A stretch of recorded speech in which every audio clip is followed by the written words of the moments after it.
고요한 밤 감땡야담에 와주셔서 감사합니다. 구독과 좋아요를 눌러주시면 정성을 담은 이야기로 보답하겠습니다. 오늘의 야담을 시작합니다. 조선의 궁궐은 늘 반듯해야 했다.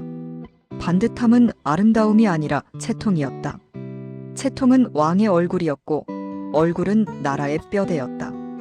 궁궐에서 일이 어긋나면 단순한 실수가 아니라 질서의 균열이 된다. 균열은 소문이 되고 소문은 웃음이 되며 웃음은 궁궐을 오래 갉아먹는다.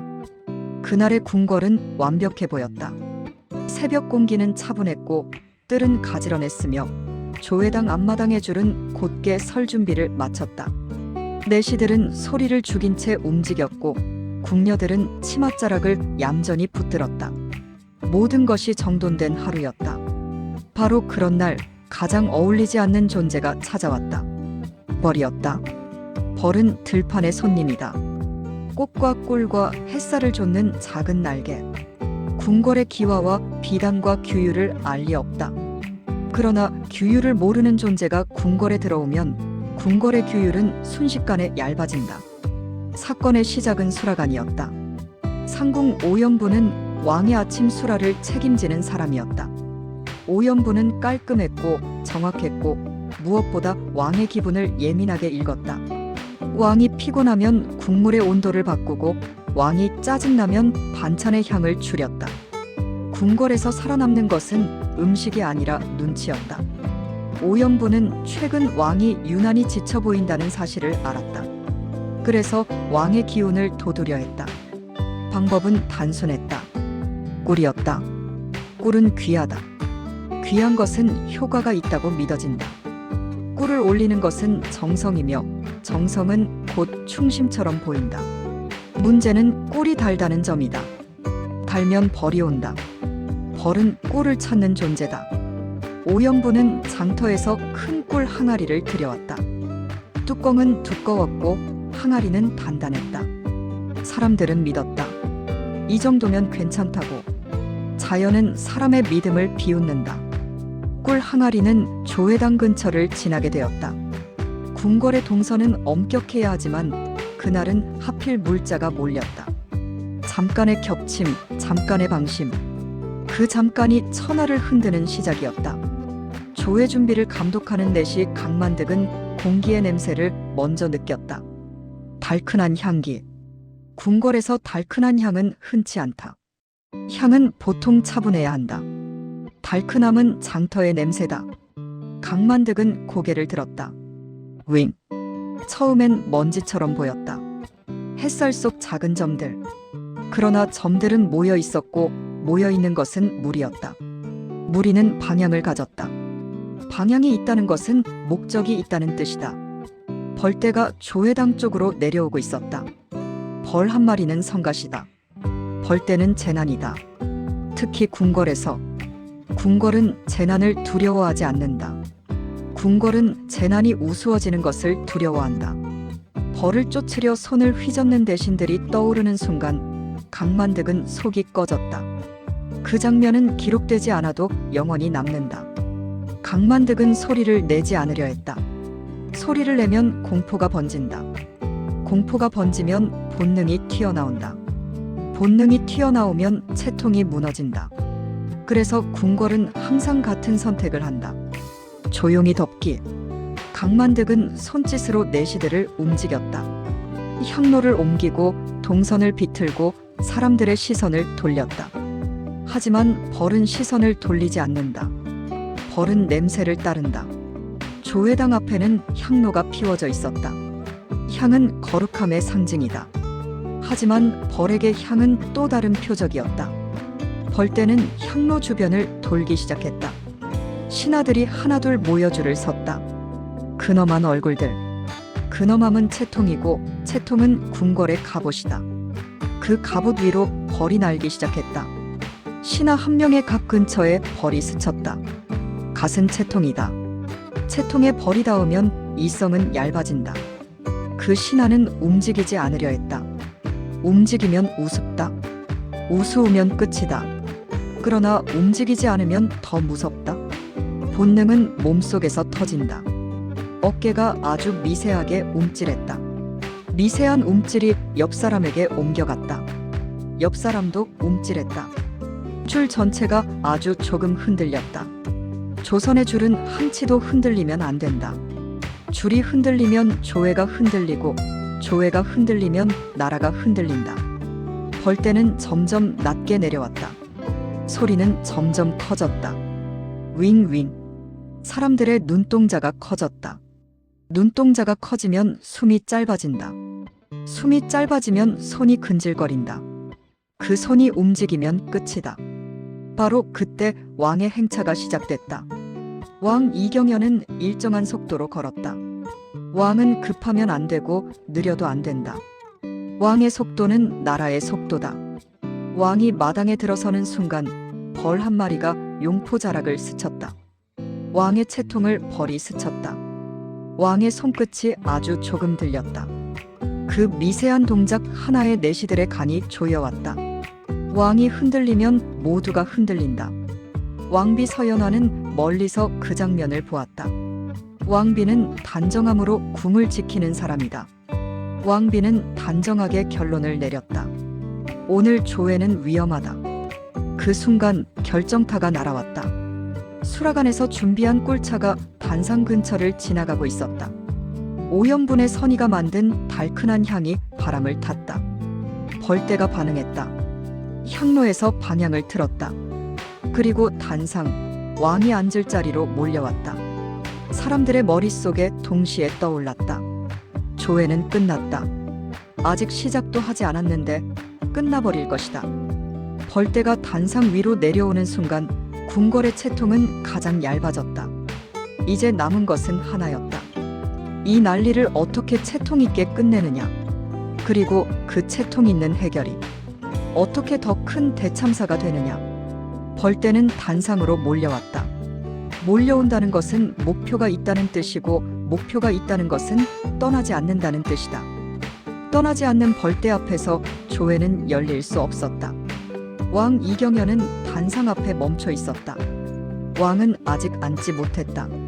앉는 순간 조회가 시작되지만 시작과 동시에 벌이 왕을 감싸면 조회는 바로 멈춘다.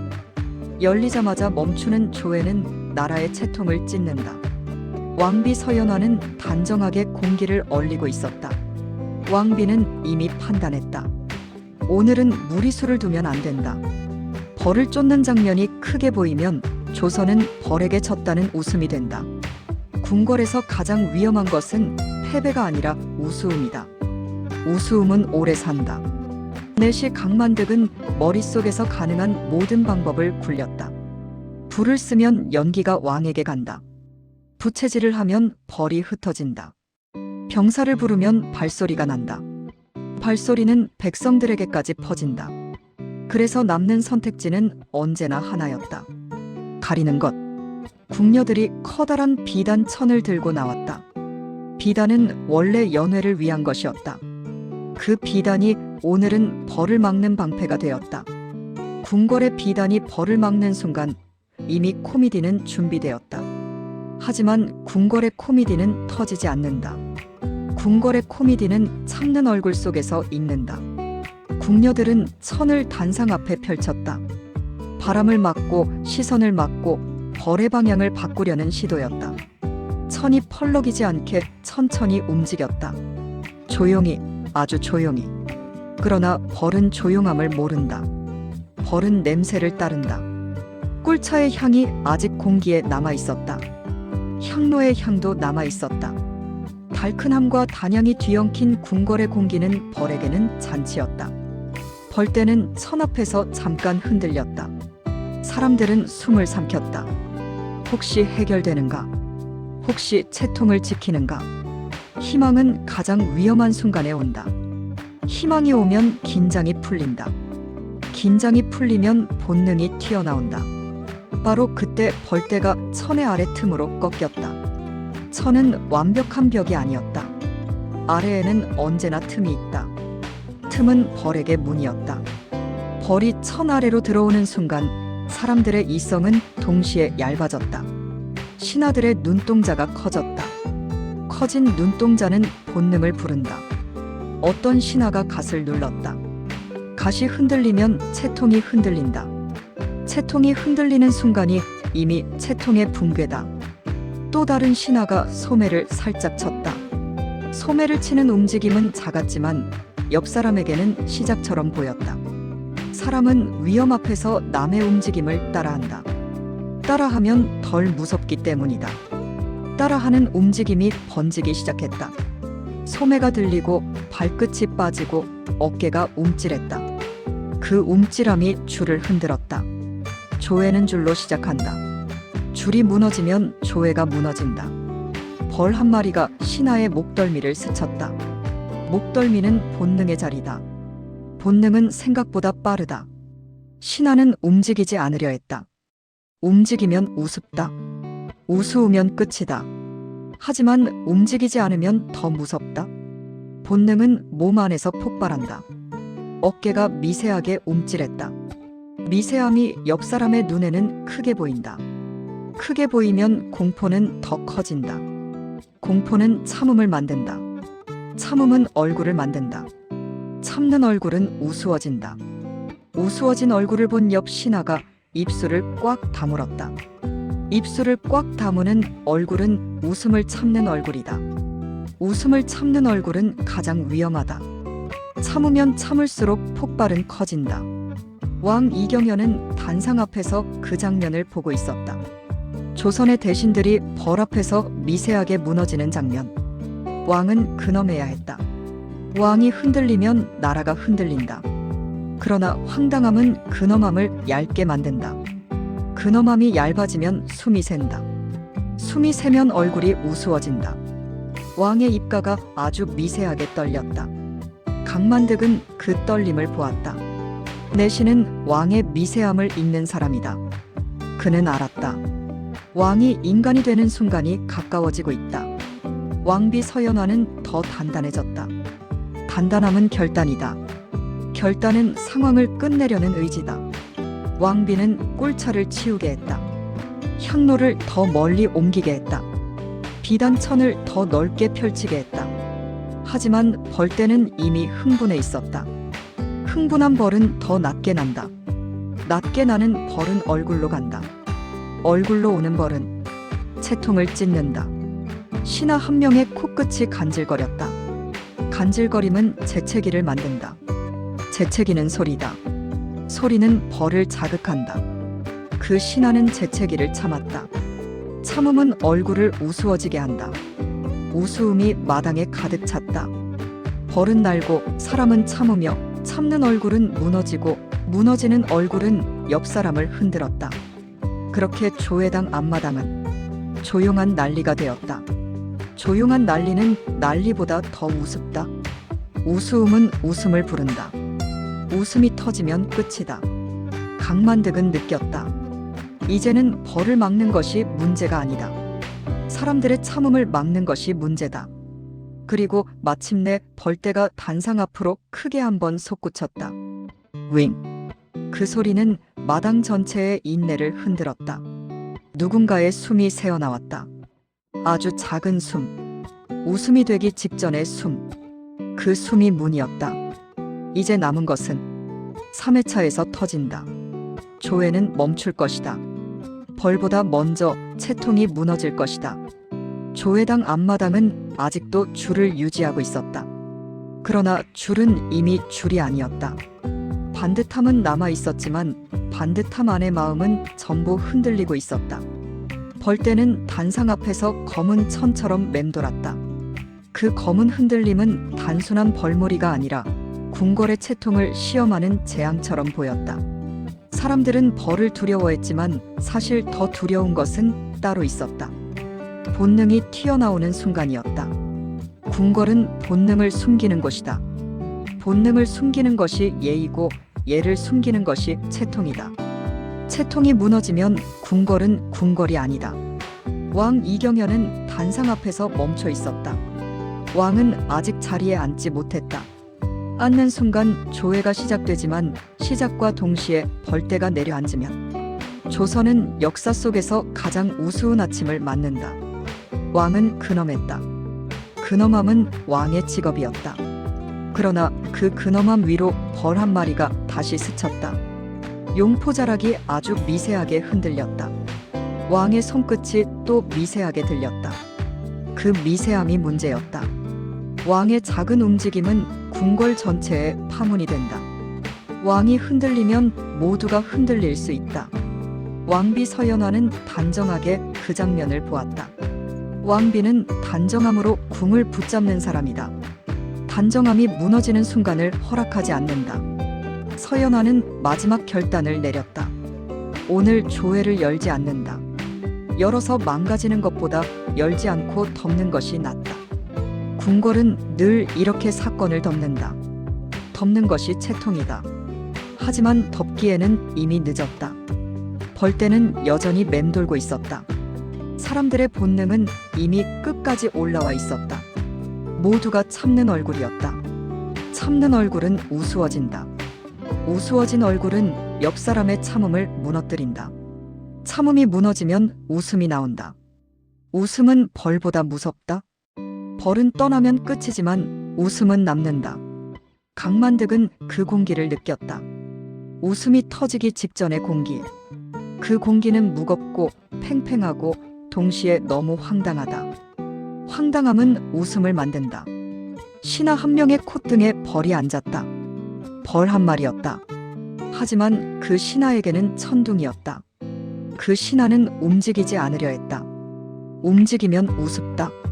우스우면 끝이다. 그러나 본능은 이성을 뚫는다. 그 신하의 눈이 순간적으로 몰렸다. 눈이 몰린 얼굴은 더 우스워졌다. 우스워진 얼굴을 본 옆 신하가 입술을 깨물었다. 입술을 깨물면 웃음이 더 가까워진다. 줄 전체가 참는 얼굴의 숲이 되었다. 벌떼는 그 숲 위를 날았다. 그때 아주 작은 소리가 새어나왔다. 어떤 신하의 숨이었다. 숨이 터지는 순간 그 숨은 웃음이 되기 쉽다. 아주 작게, 정말 작게 웃음이 새어나왔다. 그 웃음은 칼이 아니었다. 그 웃음은 소리도 아니었다. 그 웃음은 인간이었다. 하지만 궁궐은 인간을 허락하지 않는다. 인간이 나오는 순간 채통이 무너진다. 그 작은 웃음이 옆으로 번졌다. 한 사람의 어깨가 흔들렸다. 흔들린 어깨를 본 또 다른 사람이 숨을 삼켰다. 숨을 삼키는 얼굴은 더 우스워졌다. 웃음은 전염된다. 특히 참는 사람이 많을수록 전염은 빠르다. 왕 이경연의 눈에도 그 흔들림이 들어왔다. 조선의 대신들이 벌 앞에서 웃음을 참는다. 그 장면은 현실이면서 동시에 악몽이었다. 왕은 근엄해야 했다. 왕은 절대 웃으면 안 된다. 그러나 왕도 인간이다. 인간은 황당함 앞에서 근엄함이 얇아진다. 왕의 입가가 아주 미세하게 다시 떨렸다. 그 떨림은 허락이었다. 왕이 인간이 되는 순간 모두가 인간이 된다. 참던 웃음이 터졌다. 한꺼번에 터지지 않았다. 궁궐의 웃음은 폭발이 아니라 붕괴다. 조용히, 그러나 멈출 수 없이 어깨가 흔들리고 고개가 숙여지고 가시 흔들리고 소매가 떨렸다. 조회당 앞마당에서 채통이 무너졌다.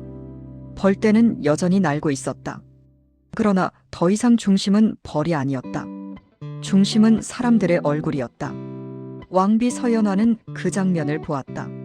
단정함으로 붙잡을 수 없는 순간을 보았다. 왕비는 깨달았다. 오늘은 막을 수 없다. 서연화는 마지막으로 채통 있는 마무리를 선택했다. 조회는 연기된다. 공식적으로는 길일이 아니어서, 공식적으로는 하늘의 기운이 불안해서, 공식적으로는 아무도 벌을 말하지 않는다. 궁궐은 늘 이렇게 기록한다. 기록은 조용하다. 하지만 기억은 조용하지 않다. 벌떼는 시간이 지나며 흩어졌다. 꿀차가 치워지고 향로가 멀어지고 바람이 바뀌면서 벌은 떠났다. 벌은 떠나면 끝이다. 그러나 사람들은 떠나지 않는다. 그날 이후 궁궐에는 작은 변화가 생겼다. 향을 피울 때면 내시들이 하늘을 한 번 더 본다. 꿀을 들릴 때면 상궁 오연분의 얼굴이 굳는다. 봄이 오면 매화보다 벌을 먼저 걱정한다. 그리고 가끔 조회당 앞마당을 지나가던 사람들은 윙 하는 소리를 상상만으로도 어깨가 흔들리곤 한다. 조선은 여전히 조선이었다. 궁궐은 여전히 궁궐이었다. 다만 그날의 사건은 남았다. 천하를 멈추게 한 것이 반역도 전쟁도 칼도 아니라 벌떼 같은 작은 날갯짓이었을 수도 있다는 사실. 그리고 그보다 더 무서운 것은 벌이 아니라 참는 얼굴 속에서 터진 웃음이었다는 사실. 조회는 벌에 멈춘 것이 아니다. 조회는 채통에 멈췄고 채통은 웃음에 무너졌다. 여기까지 궁궐의 벌떼가 날아들어 조회가 멈춘 이야기였습니다. 재미있게 들으셨다면 좋아요 한번 꼭, 구독과 알림 설정까지 부탁드립니다. 다음에도 더 신기하고 웃긴 시대 이야기로 찾아오겠습니다. 감사합니다.